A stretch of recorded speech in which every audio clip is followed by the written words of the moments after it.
All right, gang, STAT1800. Following up from the previous video, we saw that the sum of squares total can be partitioned into the sum of the sum of squares regression plus the sum of squares for the error. It actually turns out that r squared, the coefficient of determination, can be easily found when you have these values. It turns out it's just the sum of squares for the regression. You guys remember, this can be sum of squares for model as well, over the sum of squares for the treatment. And if I remember correctly, well, I don't remember correctly. I remember sum of squares total was 86, and it looks like that the sum of squares for the regression was 77.357. So put that in your calculator. I end up getting 0.8995. So the interpretation, again, this is the coefficient of determination. So the interpretation of this is we can say that r squared times 100% of the variation in our y, whatever that may be, is explained by our variation in our x. Okay, so if we were predicting first year GPA from ACT, then we would say that r squared, in this case it's 89.95%. By the time we multiply by percent of the variation in our first year GPA is explained by the variation in ACT score. And we're just working with generic x's and y's here. Now, my math lab talks about close to 1. And the best I can tell is if our r squared is greater than 0.5, then it calls this close to 1. So the biggest value you can get would be r squared, and that would be in a case where our sum of squares for the model was the same as the sum of squares for our total, telling us we had no error. And guys, that's not going to happen from real life data. It can only happen kind of in theory. So the only way this could be, again, equal to 1 is if these two values were the same. The sum of squares for the model was the same as the sum of squares for the total, only resulting if the sum of squares for the error was equal to 0. So anyway, the closer this thing gets to 1, the more, I guess, the better that our x value is doing in terms of predicting the y value. Now, it doesn't mean it's significant. We're going to get into that in just a second. It just means that it's doing a better job of predicting the variation. It being x is doing a better job of explaining the variation in y. One more thing before we get into the inference. There's something called the standard error of estimate.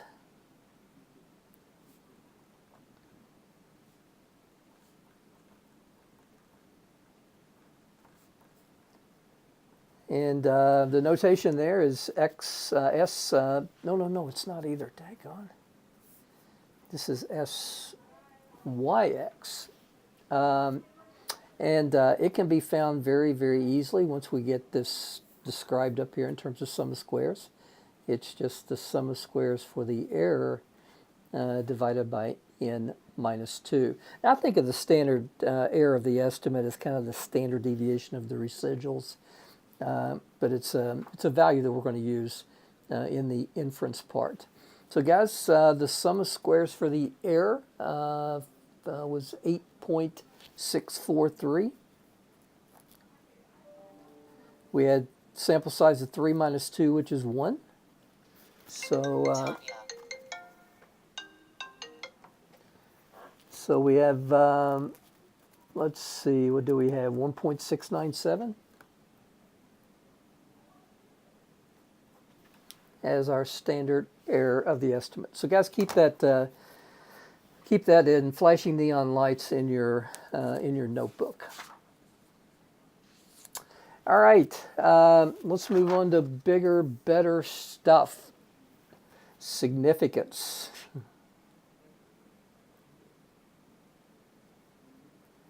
Is our X predicting Y with any level of statistical significance? Now, let's step back a little bit. We have seen from a variety of perspectives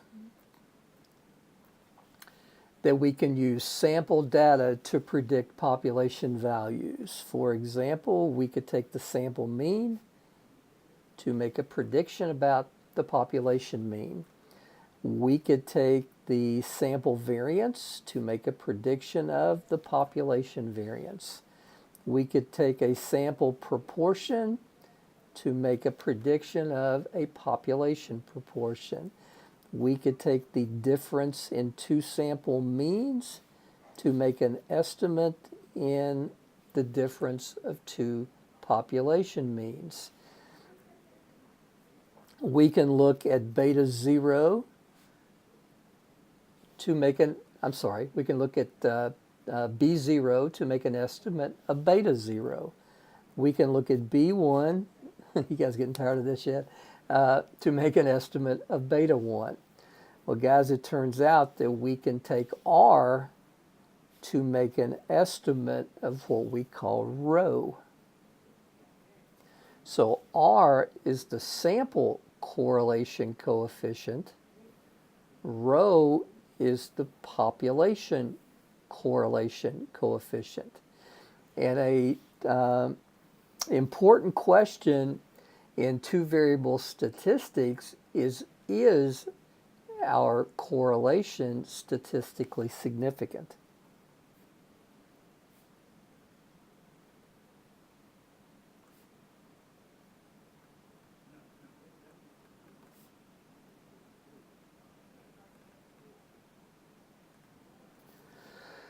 Well, guys, we're going to carry out a test, hypothesis test, like we've done before.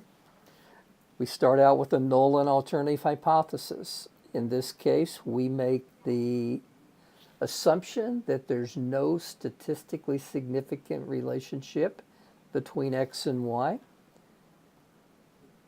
versus the alternative that the population correlation coefficient is not equal to 0, indicating that there is a statistically significant relationship between X and Y. We'll set our alpha, guys, usually, just like before, our alpha is set at 0.05. And if you've been paying attention along the way, you know that the next step is to calculate the test statistic. Well, it turns out in this situation, we use the t-distribution, and the test statistic is easy to find. It's r times the square root of n minus 2 over the square root of 1 minus r squared. So guys, to be able to find this value of the test statistic, we have to find the value of r. Well, guys, using stat crunch, that's going to be really, really easy. Just go to stat, go to summary stat, go to correlation, and look at X and the observed X, and now we'll do a two-sided P. Let's just go ahead and do that, and we'll show how that applies. All right, so we compute, and we see the correlation is 0.948. Now, hopefully by the time I finish this video, that 0.2054 will make sense. But right now, let's just focus on the correlation coefficient of 0.948. So I have the correlation coefficient of 0.9. What did I say? I'm so distracted. It's crazy. 0.948. Sorry about that, guys. Square root of 3 minus 2 over 1 minus 0.948 squared. Guys, don't forget that squared, okay? So we can put that in our calculator without doing something wacky. So this is going to be easy, 0.948. Now guys, for illustration, I'm going to put square root of 1, even though we all know it's just 1. We could do that in our head. But guys, usually this won't be 1. This will be a 17 or a 15. So I want to give an illustration of that value being, what you would do if it was something other than 1. And then I'm going to go 1 minus 0.948 quantity squared. All right, so what I would need to do here is I need to make sure that order of operations is being taken care of. So I'm going to go in the numerator 0.948 times the square root of 1. And guys, yes, I know that the square root of 1 is just 1, but it won't always be 1. It could be 17, it could be 7, it could be lots of numbers other than 1. Now I need, and again, notice I put that in parentheses. Now I'm going to divide by what's in the numerator, or in the denominator. So square root of 1 minus 0.948 quantity squared. So guys, that's going to be my test statistic 2.979. All right, just like before, we have two ways that we can proceed here. First of all, the critical value approach. Guys, this type of problem is modeled by the t-distribution degrees of freedom in -2.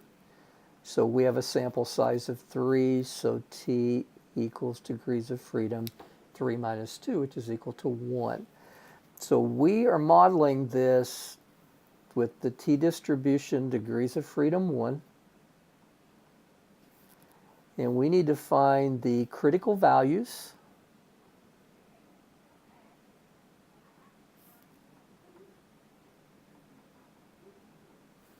using alpha 0.05. We're going to put half of it in this tail and half of it in this tail.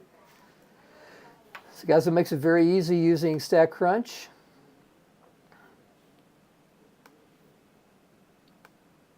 Calculator, t-distribution, we have degrees of freedom 1, and we want the upper tail to be 0.025.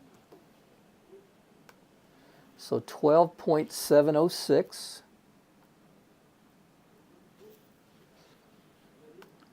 will be our upper t critical point. It's been a long day, guys.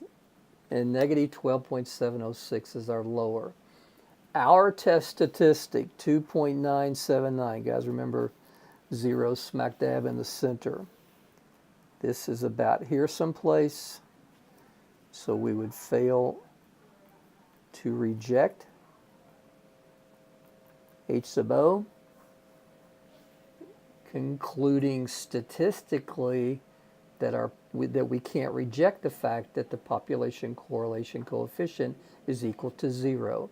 A population correlation coefficient equal to 0 says that there is no significant linear relationship between our x and our y.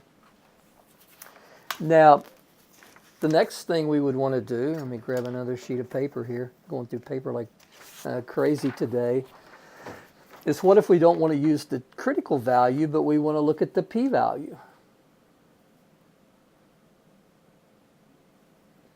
Well, guys, the p-value takes the same distribution, but instead of looking at the t-critical, it looks at the test statistic. So our test statistic here was 2.979, negative 2.979, and we want the sum of these two areas above 2.979 and below negative 2.979. Now, guys, you've seen this before. So, guys, I'm just going to calculate one of these. So I want above 2.979.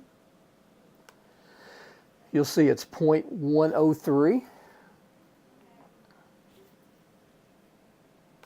So that tells me I have 0.103 here and 0.103 here because of symmetry. So 0.103 times 2 is 0.206. Now, kind of makes sense now when we ran the correlation 0.205. That's exactly what that is. That's the p-value. So guys, when this p-value, this value in the parentheses, is higher than 0.05, it tells us that our relationship between x and y, I call it observed y here, but that's exactly what it is not significant. This value has to be less than 0.05. So something I think may be kind of interesting now is let's go to data sets from your textbook. And I'll tell you what, I'm not going to do that just yet. I'll do that in a future video. So guys, I'll tell you what, I think that's all I'm going to do in this video. So take care.